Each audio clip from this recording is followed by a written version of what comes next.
April goes out with a whimper, and oil has reached the top.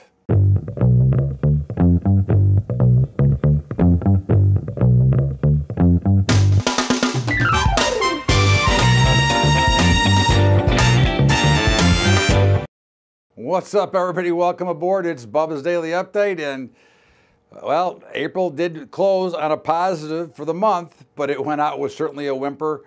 I wouldn't take a lot from today's action. It was light volume. Volatility was okay, but there was some obviously geopolitical events that were driving traders in a very quiet market.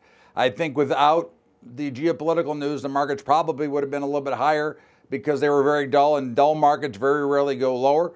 But that was the way we went. We stayed within that downtrend that we've been watching. So again, we're still calling for a test of the February 6th and 9th lows before we would see any kind of real rally.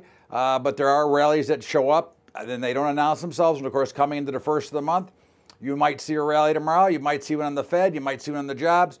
But as long as it doesn't violate that downtrend, we're going to continue to be sellers looking for opportunities. And I think that's where the money's going to be made right now.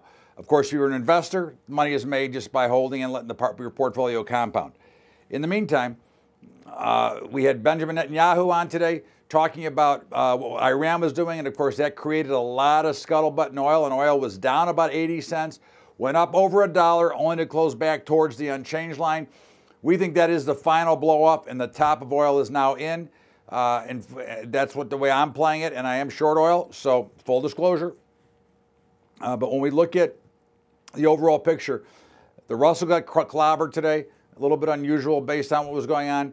NASDAQ was under pressure all day. So we're really seeing the markets that really want to go lower. I know that, there's people who say, well, we're going up, and we may go up. Again, listen, we know the markets go up 8% or year over year. They just don't go up every year. So from a trader's perspective, I'm going to play the market to the short side. That's all. But from an investor, I'm staying in with my long positions. I have never gotten out of them, and I will continue to hold.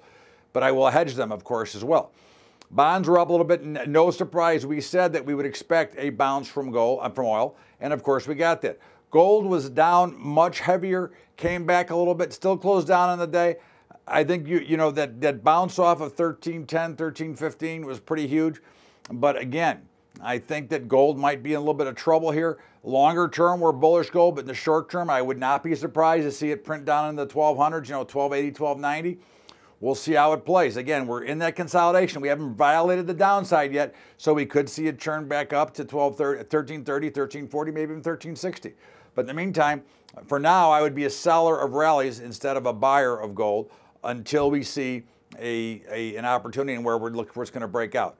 Silver's kind of in the same mess, but silver is just a little bit stronger than gold. But the overall markets look kind of weak. Now, the grains were very strong today, with the exception of soybeans were much higher, closed lower. Corn was higher, closed up, but not up anywhere near it was. Wheat remained strong as we thought, but we would look for a pullback in the grains pretty much across the board.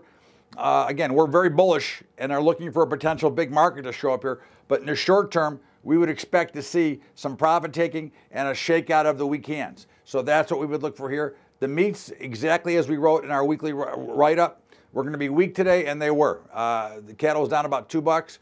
And hogs were higher. So everything kind of matched as we anticipated based on the chart patterns. Again, these are all short-term views of a longer-term market, and that's what we're looking for. We look for the meats to be much higher. We look for hogs to go much higher. I think the lows are in there. So we look for a lot of that to happen. And of course, Bitcoin rallied again. Surprise, surprise. We're going to continue to go higher here, and I think you want to look at some of the opportunities. Look, don't ever put a lot of money into it, but there are some opportunities out there. There are some new cryptos coming out. So again, keep an eye on things. It's a good investment class with a small amount of money. You'd never take a big percentage and invest there, but certainly if you want to participate, it certainly seems to be the right space, and there seems to be a lot of good things happening in there. We've got the Fed meeting starting tomorrow, Tuesday, Wednesday. So 2 o'clock Wednesday, there'll be some fireworks. There'll be 3 moves. We'll discuss it tomorrow. You've got the jobs on Friday. That can create some excitement, and we'll see if anything leaks out ahead of time, plus the fact of some of this geopolitical action. So there's a lot of things going on, but the markets had really no volume, so there's nothing to really get excited about. Remember the old adage, selling may and go away? Well, we don't believe in that, but that's what you might start seeing after the first of the month. Again, I would expect to see some buying coming in the next couple of days. The first of the month, get some of these portfolios squared up. But overall, we're looking for spots to sell. We will sell the rallies until the downtrend is broken. And just on a side note and like a little commentary on Bubba's Daily Update, that Michelle Wolf is a moron and has a lot of stones to even talk about another woman or another person, but let alone another woman. I just thought it was in poor taste. I thought it was ridiculous, and I hope she gets banned, but of course we know that she won't because that's the side that she's on.